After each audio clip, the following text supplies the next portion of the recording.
Some folks have been mentioning to me that our Q-Bert control panel is not very secure. And no surprise, because it looks like there's supposed to be a bolt in there, a carriage bolt that is missing completely.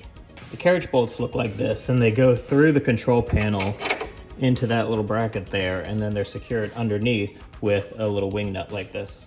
So we'll just drop the bolt inside there.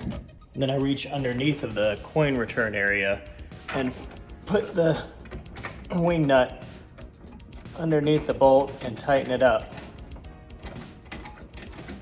Got it. Now we're nice and secure, and people can really get in there on the joystick without the whole thing popping up. Oh, you kidding me?